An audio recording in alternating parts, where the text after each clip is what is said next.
If reading has been heavy in your home, then this video is going to flip that heaviness into hope.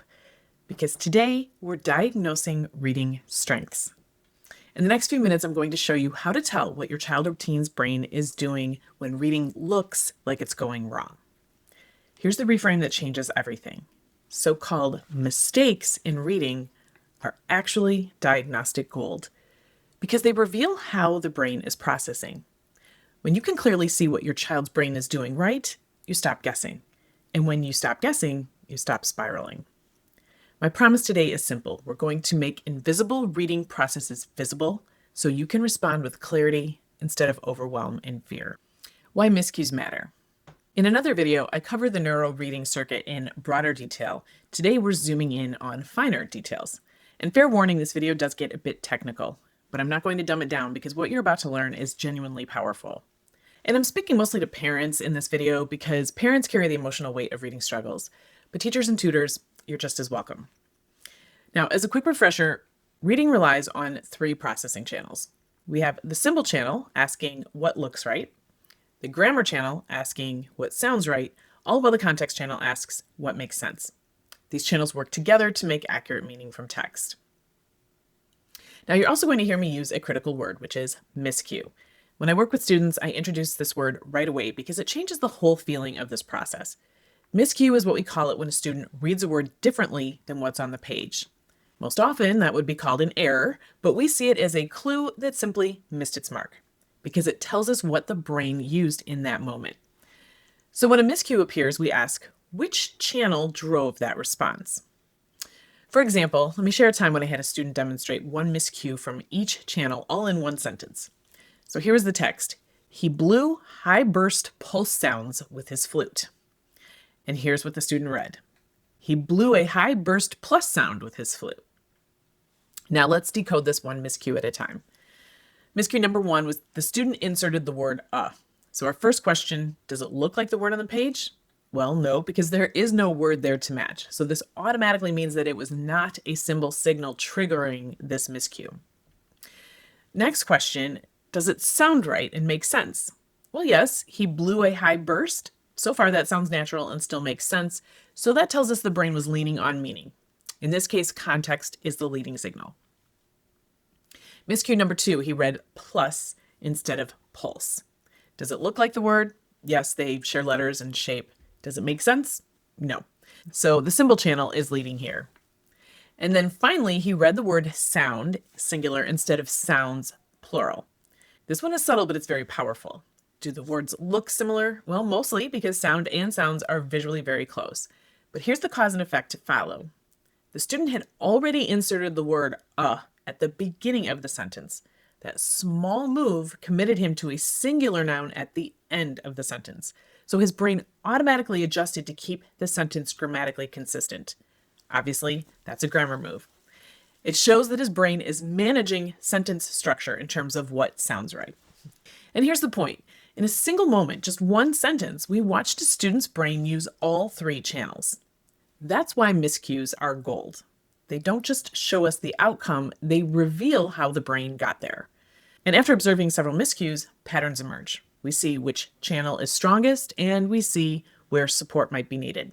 Sometimes all three channels are online and they're just not coordinating efficiently or making meaning effectively. Once you can see the pattern, then you can diagnose reading strengths and use those strengths to support what's not yet working. Collect signals. Now we're ready to collect data, but the setup matters. So step one is preparing the reader. Your first job is to establish the reader's comfort, and we do this by being fully transparent about our purpose and expectations. We need to explain the value of miscues specifically to give the reader permission to make them. So tell your child or teen, we're collecting clues so that we can understand your strengths. This protects their dignity and reduces performance pressure. So you can say something like the following scripts. We're going to read something a little harder today on purpose. I want you to bump into tricky words because that shows us how your brain solves reading. I'm not going to jump in right away. I want to see what you try first. If you want help, ask me for a clue, and afterwards, we'll look at a few miscues together. I want you to be fully transparent about everything with one critical exception. Do not share the grade or reading level of the reading passages. Those levels are just tools to help us find a starting point and a stretch point. By no means do they define your child, but those level labels can mess with their confidence fast, especially if they're technically below level. They won't stay there for long unless they become distracted by their level. So keep the level labels out of the conversation. Keep the focus on we're learning how your brain reads. And this leads us to step number 2, choose a passage. So you might first be asking, where do I find these passages? I'll address that later in the FAQ section and in the show notes. You want to start with a passage that will feel easy. Let the student get a quick win and settle into the routine. Once they feel steady, then you can move on to something more challenging. We're aiming for confidence first, then data. Ultimately, you'll want to collect enough miscues to reveal patterns. So we need to stretch them a bit beyond their current level, but not so hard that they flip into frustration or panic. You'll need 2 copies of each passage, one for the reader to read and one for you to record miscues. Step 3, listen without interrupting. At this stage, we are observing, not teaching. So your job is not to fix it in the moment. If the reader gets stuck, let them work it out, unless frustration shows up. If frustration rises, then go ahead and give them a prompt. On your copy of the record, you will circle the prompted word and mark it with the code TP, which stands for teacher prompt. This way you won't mistake your help for their independent processing. Step 4, mark only what's different. You'll write down what the student says or skips when it's not exactly what's written on the passage. You'll often see them make substitutions, insertions, omissions. They'll repeat things, they'll skip things.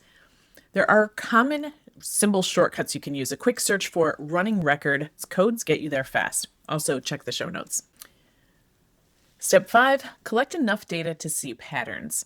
A practical target is about 20 to 30 miscues, often across more than one passage.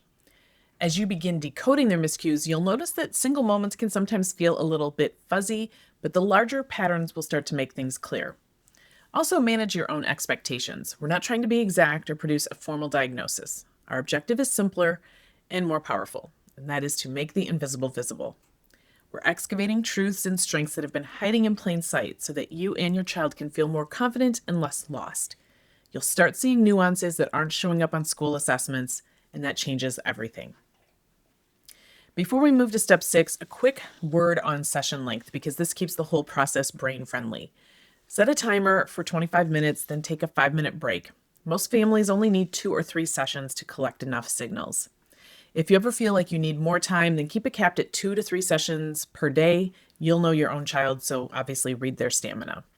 If you still need more data after that, then stop and continue on another day. Step 6, check comprehension. This step is short, but don't skip it. It adds a second layer that can shift what the miscue patterns actually mean. So after the reading, ask a few simple questions to see what the student understood.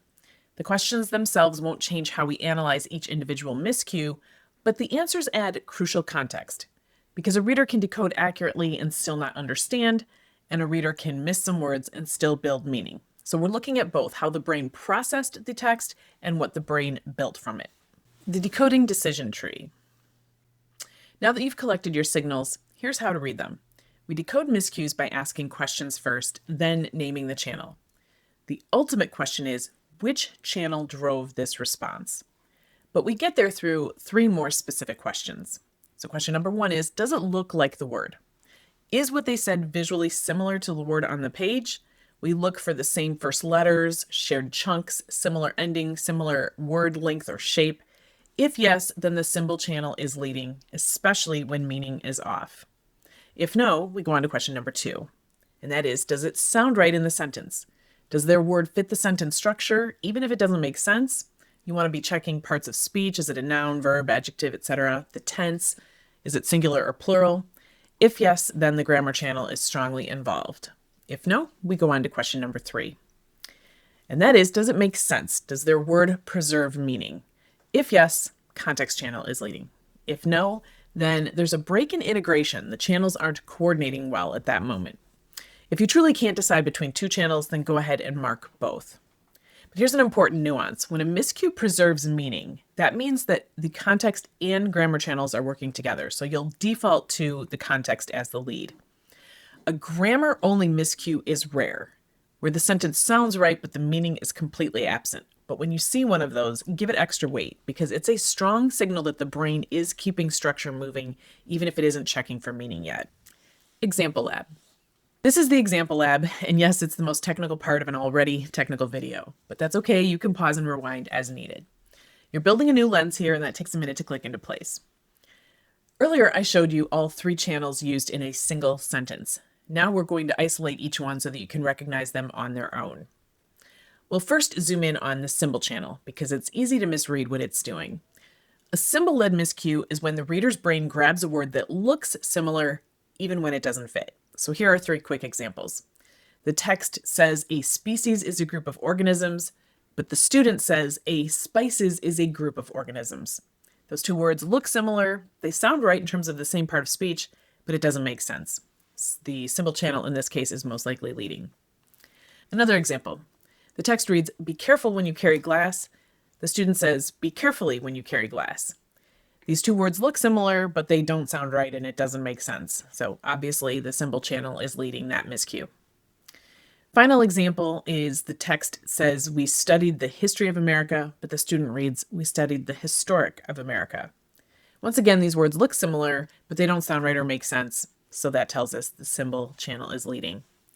Symbol-led miscues are the most common, and they're a huge clue. This tells us that the reader is anchored in print patterns, very often using phonics and decoding skills, but meaning and grammar aren't consistently coming online to support connection.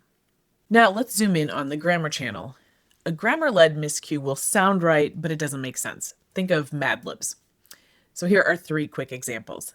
The text reads, "He put the book on the table." The student says, "He put the book on the turtle." Sounds right because it's the same part of speech, but it doesn't make sense. So that tells us grammar is leading. Another example, the text reads, "She opened the door slowly." The student reads, "She ordered the door slowly." Once again, this sounds right with the same part of speech, but it doesn't make sense. Grammar is leading. In the final grammar example, the text reads, "The dog was loyal to his owner," and the student reads, "The dog was yellow to his owner."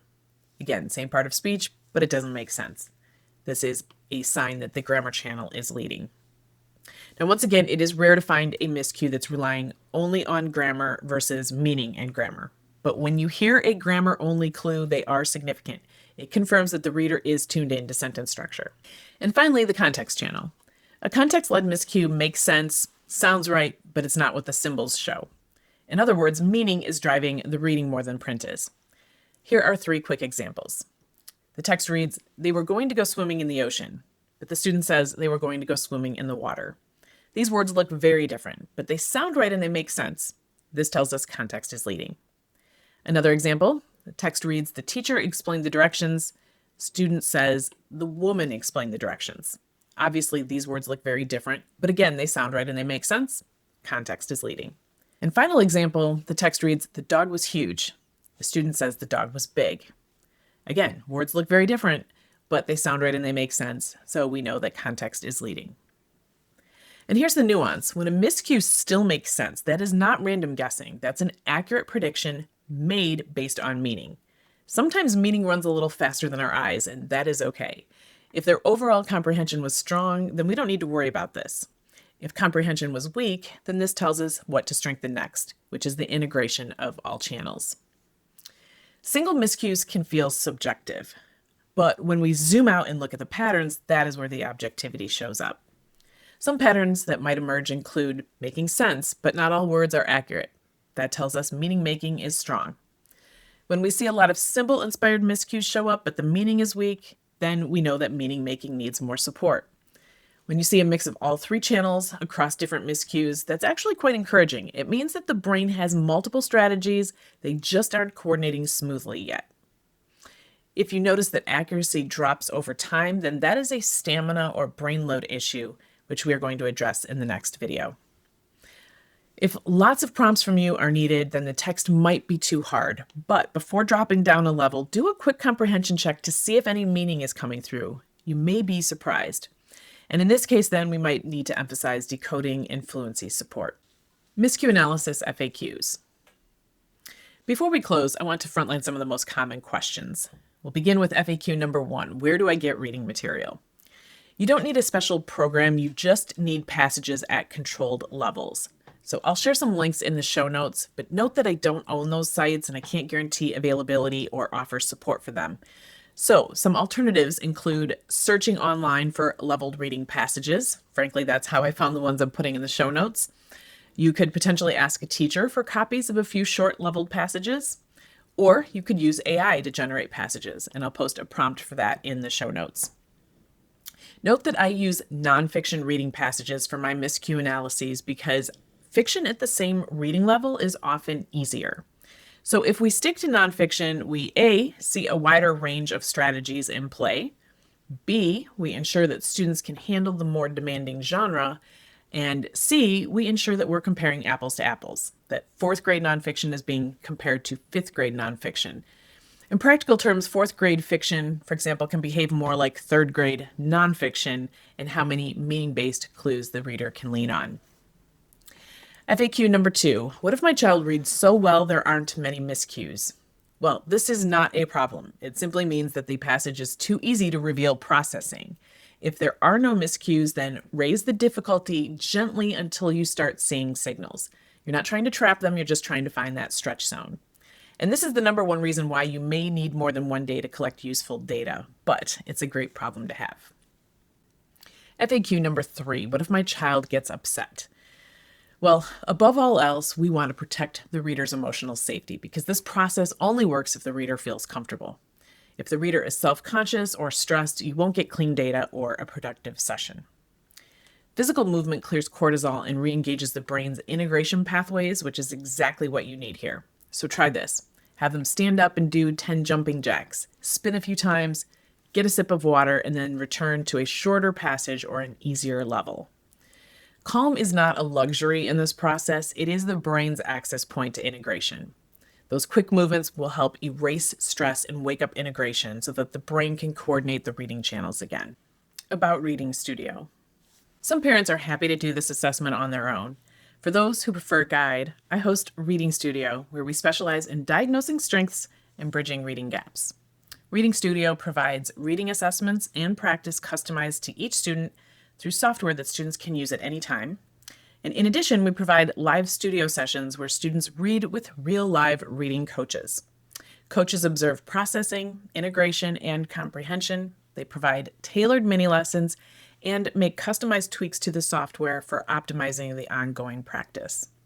And finally, we provide regular reports to reinforce progress. Sometimes parents are overwhelmed. There's just not enough time or emotional bandwidth in a day to become a reading coach. And sometimes, even if you have the bandwidth, reading work can strain the parent-child relationship. Children, even teens, feel most emotionally safe with their parents, so they often let it all out at home. That can look like resistance, anxiety, or shutdown. With a coach, students often focus differently because the emotional dynamic shifts. I have seen this with hundreds of families, and I've lived it too. I designed my child's plan, but I did not supervise his sessions. I brought in a college student to do the day-to-day work with my son, and he truly did better that way. That's not a parenting failure. That's what I call picking my battles wisely. The paradox. Today, we diagnose reading strengths by making invisible processing visible. We listen for signals, we ask the right questions, and looked for patterns. Here's the nuance. There is wisdom in so-called errors if we're willing to see it. When you listen for patterns instead of judging single moments, nuance shows up. And here's the paradox to remember. Decoding one miscue can feel subjective, but objectivity emerges in the patterns. That's why we collect enough data before drawing conclusions. In the next video, we talk about reading stamina, because stamina is often misread as motivation. But it's cognitive endurance, and I show you what actually builds it and what destroys it. If this process made you feel hopeful, but also aware of how much you've been carrying, I have a free masterclass linked below. Today, we use miscues to diagnose reading strengths so that reading doesn't have to stay a mystery. In the masterclass, I walk you through the bigger learning system, how reading, motivation, and executive function all fit together so that you know what to prioritize next. That same link also has information about Reading Studio so that you're not carrying this alone. No pressure, just options. Because reading is the gateway skill. Learning is the long game.